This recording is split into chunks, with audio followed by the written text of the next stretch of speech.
Hi everybody, welcome back. I'm your host, Charity Chafee, and I am so excited to chat with you today about some fun content and some fun information. So for those of you who don't know or you're a new listener, my name is Charity. I'm a licensed therapist in several different states, and my entire specialty are tweens, teens, and young adults. They're literally my jam. My entire practice is focused on them. All of my continuing education units is focused on them. All my parenting work, my paperwork, my whole practice is based on that population. And I love what I do, and I joke all the time that if I had to choose a different population tomorrow, I would just quit being a therapist because I really do love what I get to do. And so today I wanted to just do a little bit of a solo podcast to talk about something that I know is definitely big when you're raising children and you're in that kind of like kid rearing phase. And it's the idea of gentle parenting. And so someone had asked me the other day kind of what the best protocol, right? The best thing to do when you're raising tweens and teens and young adults, and how do we parent them? Because it is such a substantially different phase of life, developmental zone, all of those things. So they had asked a question about gentle parenting. And what's really interesting is that gentle parenting, I think, can be really helpful for when you have much younger kids, so let's say like birth to 5, birth to 10, etc. But once you hit kind of the 10 to 12 range, you are going to have a kid who's going to start seeking some autonomy. They're going to start seeking some decision making. They're going to start seeking some independence and some collaborative problem solving. They're going to want to kind of like make decisions for themselves and see how they play out. And so I really vibe with the idea of something called collaborative parenting. And so I think collaborative parenting is literally just as it says. It is a collaboration between you and your teen, your tween, your young adult, whatever that is. And I think the thing for me that I love about collaborative parenting is that it really focuses on the relationship you have with them. It focuses on the collaboration and the problem solving between the two of you or the three of you or whoever is there parenting. And it focuses on a dynamic of like solving problems and kind of getting through things versus the idea of like, I'm the one in charge and you have to listen, which is more of that, I'm going to be the one in control. And people struggle a lot with teens, I think, and tweens because they miss that little like space that usually happens when tweens and teens are actually starting to develop their own independence and autonomy.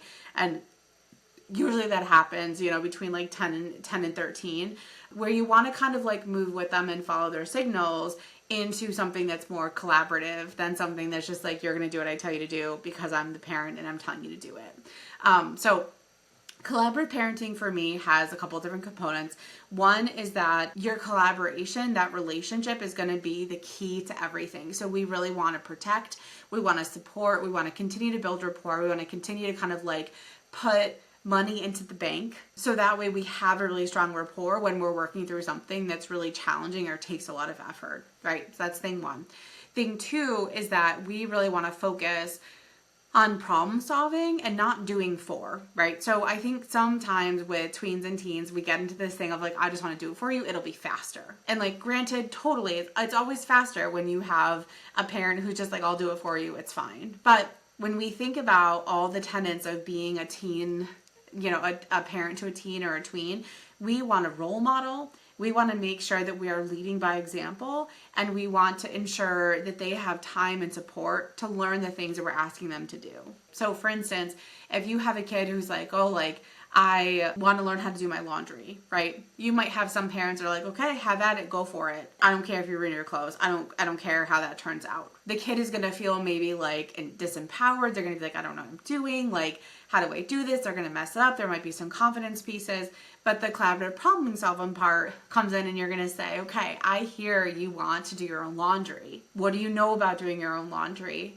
Have you ever touched this machine before, right? What do you see me do? You're trying to help understand where the deficits might be in their own process in that point. You could skip to the point of just telling them what to do and just being this, and this. But the likelihood that they're going to forget that is pretty high, right? So when we're collaborating, we want to make sure that they're with us in that joint process. Otherwise, you're parenting someone who may not be in the same zone with you, who may not have the same goals or the same perspective and really collaborative parenting is lining up that perspective to be like, the perspective we're taking is that we're going to solve this problem and that we're going to have a collaboration with it, and that, the outcome might be different than what we both expect. The other cool part about collaborating with your kid and being a collaborative parent is that you are going to allow for yourself to own accountability and to own situations where you maybe didn't make a great decision, because you're not going to be in that leader position and you're not going to feel that pressure and that shame and the guilt maybe of making a bad decision. Instead, it's going to be like, oh man, and looking back, we should have done this instead. And maybe that would have been more helpful. And you're also then going to be able to role model and lead by example with your kid when you're wanting them to accept accountability for something, or you're wanting them to own a decision that they made. If we don't do that, we cannot expect our teens and our tweens to do that as well. So if you are a parent who's struggling with accountability with your kid, I would highly recommend you really look at the last, let's say, year or two, right? And figure out what you have been accountable for, what you have owned, what you have apologized for, what the relationship has been like, and really begin to understand how that could translate into this idea where a kid is like, I'm not accountable for anything, because if you haven't role modeled that, why should I have to do it? So collaborative parenting, again, is from the perspective of we are equivalent in this, we are solving a problem through this, we're making sure and maintaining the relationship throughout this as well, which is incredibly important with teens. I used to work in residential programs, just to give an example, and I was a therapist in the residential programs, and they had a lot of direct care staff. We had a lot of different other roles that were, there on a daily basis trying to help take care and support the program and take care of the kids.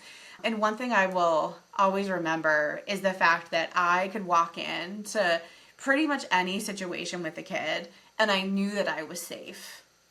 And I knew that I was safe because I had such a strong relationship with that kid.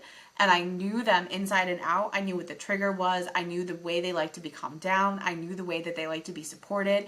I had a recent conversation with them likely about something they were looking forward to. And those were all things that I could kind of add into that conversation of de-escalating and bringing that kid down and getting to a point where we could be collaborative in that situation. So gentle parenting is great when you're talking about birth to 10, but I very much feel when you're talking 10 to 20, for instance, it's a collaborative parenting approach.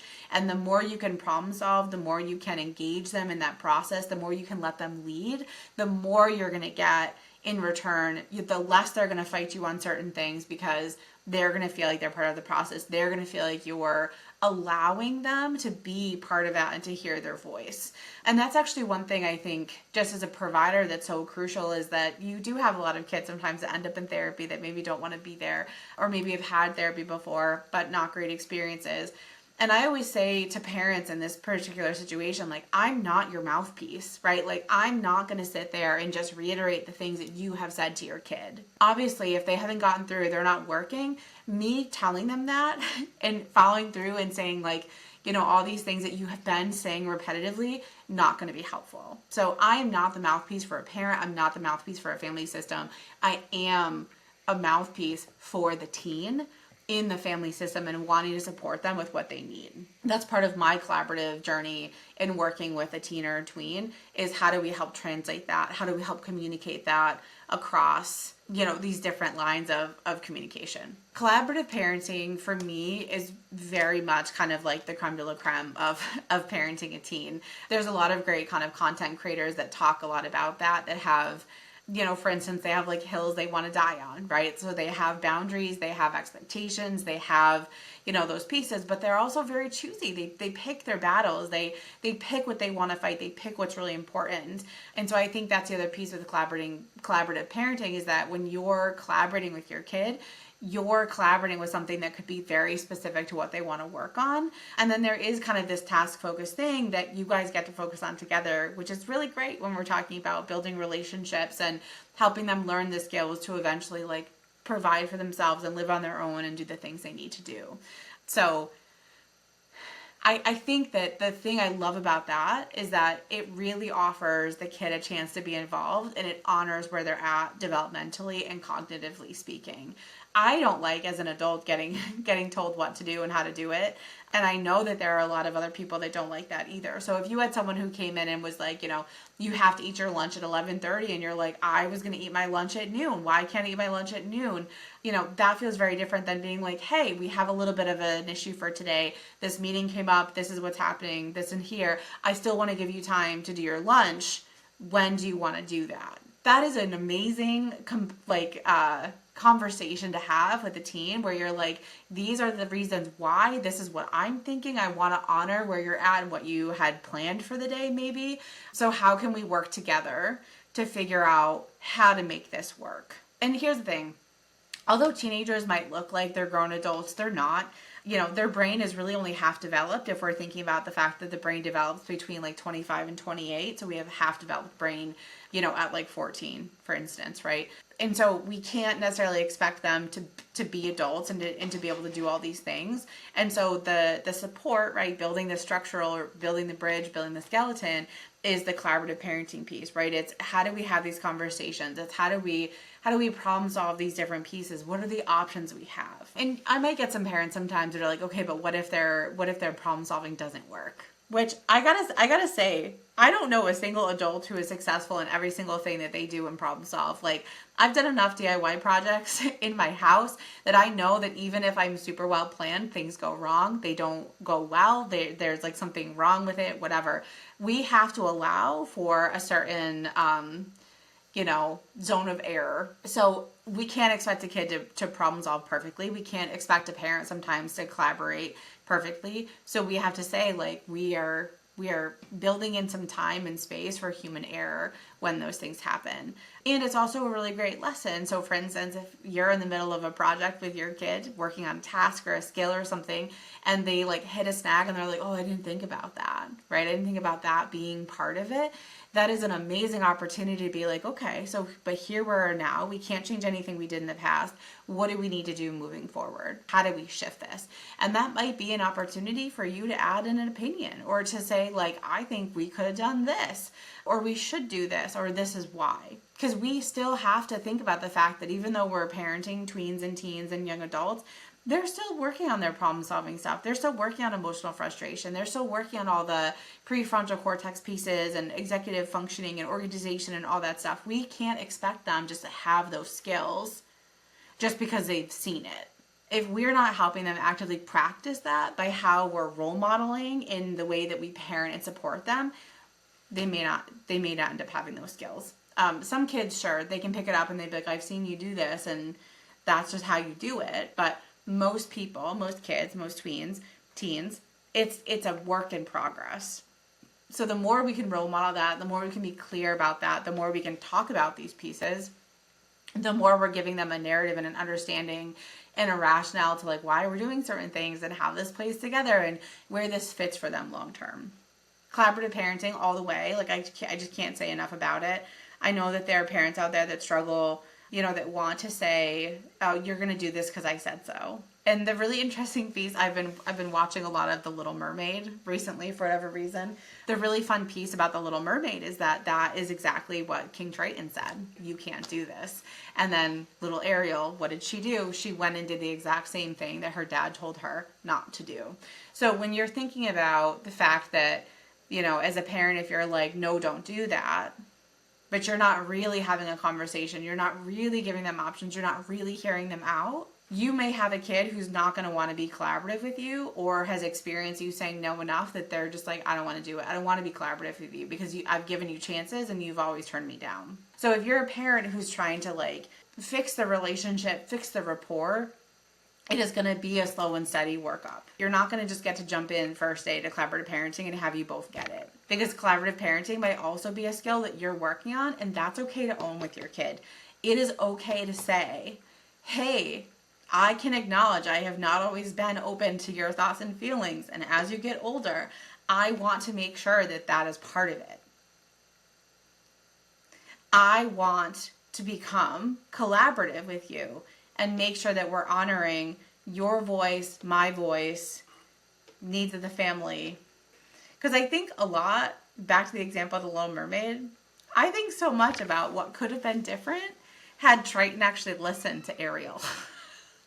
I literally was thinking about that, and I was like, imagine if she had felt comfortable, right, to go to Dad and say, I'm struggling, I'm really into this guy, I'm really curious about this, and I don't know what to do or how to do it. If he had talked with her, if they had planned, if they had talked about the pros and the cons, if they had done all of that, it could have been a very different situation. But I understand Triton was driven by fear. But fear is a mechanism sometimes from keeping us from the things that could be really, really great, right? So I think about the end of The Little Mermaid, and I think about the fact at that point that there was this connection, right? There was this awareness, there was this like barrier that they kind of like fought through, and were able to see the really valid parts of all of the stuff that was happening, and people ended up happy. And yes, it was so sad to see Ariel move on, and it was so sad to see her like live this life, but our kids aren't ours to keep forever, right? My clients aren't mine to keep forever. I know will inevitably a day where I have to say goodbye to them, that I have to like wish them the best of luck and tell them how much it meant to me that they trusted me with the stuff that they're like dealing with and worked through. And I have to tell them how proud I was of them through all of that and how strong I think they are. And then I have to say goodbye. And it is really hard to do that. And as a parent, it's hard to see your kid leave home and do all those things. But I'm sure most parents would want to say that they want their kid to be as healthy and balanced and capable as they possibly can. And collaborative parenting truly helps you get there. So if you have questions on collaborative parenting, if you have things you'd want to talk about, like please like drop a question below. Like, I want to talk more about this. I want to help parents equip themselves with skills that are actually going to be adding to the relationship, building the rapport, providing the support, and helping people think in a way where like our teens aren't ours to control. They are ours to support. And I think that when I think about working with teens and working with parents, like I think oftentimes like we're the guardrails until they don't need guardrails and they kind of know the road, but sometimes they check in for reassurance and questions and support. And that actually sets the way for a really great relationship post 18 for them, because they're going to feel like you're listening, like you care, like at the end of the day, their decisions are theirs to make.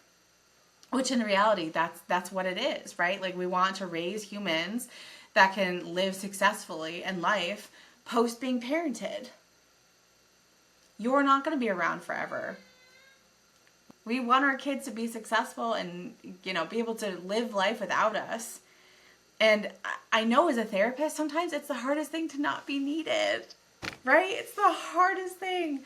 Sometimes when I have people that are transitioning out, that have met their treatment goals, that are like moving on to different places, that like, you know, want to take a break, whatever, like it is hard to just be like, I hear you and I get it. And I am so appreciative that you had that conversation with me.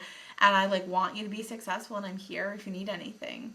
And I think even providers, I'm speaking to you now, but even in the terms of like having a client transition out, there is a way that we can honor and role model like really healthy, safe transitions and saying goodbye and allowing them to like move on and do the amazing things that like they want to do. I tend to operate also from a collaborative treatment perspective and treatment planning and in, you know, safety planning, all that stuff. Everything to me is collaborative because it is such a huge skill that I think sometimes we all struggle with and, you know, we could use more support with. But I absolutely think when we're talking about teenagers, collaborative parenting is the best we can get, at least at this point. And I think too, for those of you who have like a kid who's really struggling and they're really shut down, they're really maybe engaging in a lot of like high risk behaviors, I still think that collaborative parenting can be a helpful resource and something that is a great kind of foundation, but it maybe has to look a little bit different depending on like what you're working on and how you're dealing with things. But at the end of the day, I think that if we prioritize the relationships we have with our teens and we prioritize like listening to their voice and really hearing what they're saying and not taking it defensively, we're going to have a better time parenting them. We're going to have more fun parenting them, and we're going to feel less pressure parenting them, because at the end of the day, if they make a decision, that is a decision that they made, and how do we help them process through whether that was a good decision or a bad decision, or whether that was something that was helpful for them or set them back. One of the things I hear the most when I'm talking to a parent and they're really upset about something that happened, with their teen over the weekend, or they're just like really frustrated with something that's going on behaviorally, they often will ask us a question of like, why do they do that, right? And they're fuming, they're upset, they're frustrated. And I get all of that, right? All of that, so valid as a parent. And at the same time, if that is what your kid is saying, I am not shocked nor surprised that maybe they don't want to talk to them about that, right? Because if you made a mistake and you know you made a mistake, which a lot of kids, they know they made a mistake. If you know you made a mistake and you are having to at some point talk to your parent about this like mistake you made, and you know that they're going to say, why would you do that? That's the first response. I don't know many adults that are going to be like, yeah, that sounds great. I want to have that conversation with that tone of voice. I don't know many. So when you have a kid and you're struggling and you're working through, behavior they chose or a decision they made, decided to skip school. Okay. Instead of saying, why did you do that? Why did you think that was a good idea? Or saying something like, that's a horrible idea. You're just messing up your future. The best response you can possibly have is, okay, tell me more about that. Tell me why you skipped school. Tell me what you were thinking, right? Your first goal always in parenting is to understand where your kid is coming from. There is a creator I follow who I really cherish and love and appreciate, and she does a lot of like early childhood stuff. But I think that obviously, like everything in parenting, everything working with teens and tweens and therapy is understanding the link between childhood and what they're going through now. And she often talks about the fact that you kind of follow behavior upstream. And to me, that really means like, where is the root of that behavior or the rationale for that? And if we can understand the rationale, then we can understand and add a lot more information and a lot more guidance than if we didn't understand it at all. So if you have a kid who comes to you and is like, yeah, I skipped school, and your first reaction is like, what? Why? Why would you do that? You're not going to get a reaction because they're immediately going to be defensive because they're a teenager. So if you have a kid who comes to you and says, I skipped school, right? Your first reaction would be like, okay, I want to know more about that. So where do you want to start? Tell me more. And you might, through that process of asking questions and like reflecting and whatever, get a lot of information. Like maybe they're being bullied. Maybe there was a test they didn't feel prepared for. Maybe they were feeling really, really freaking burnt out, but they felt like if they talked to you, you would make them go anyway. We have to really understand in order to provide support for the root cause. Because at the end of the day, it's not just going to be, you had to go to school, don't ever do that again. That's going to feel horrible. If you were in a position at work and you were saying that to someone or someone said that to you, that's going to feel awful. You're going to feel like, oh, they just dismiss me. They don't care how I feel. They don't care what my perspective is, my voice is, whatever. But if you really take the time to sit and think and ask questions and be curious and lead with connection, you're going to get so much more information out of your teen.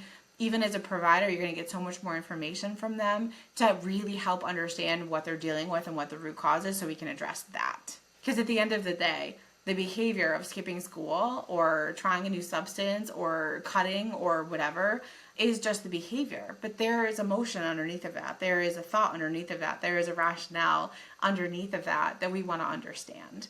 And collaborative parenting truly helps you understand where that's coming from instead of just jumping in and being like, you should never do that. Don't ever do that again. Nobody wants to be taught that. Nobody wants to have that said to them, even grown adults.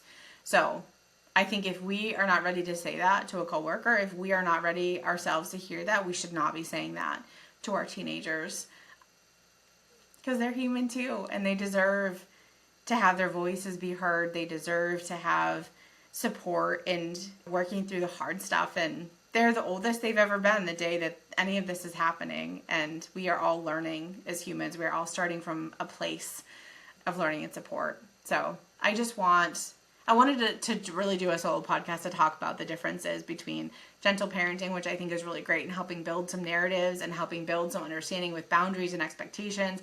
And I do strongly believe that when you get to 10, 12, it's all about collaborative parenting. It's all about how can we be on the same page? How can we work through this together? How can we be the strongest team possible? Because at the end of the day, that's what it is. You're there to provide guidance. Your kid is going to eventually make decisions that they want to make. And we want to know that they have enough information, that they have the skills to be able to process through and make whatever decision is going to be the best for them in the moment.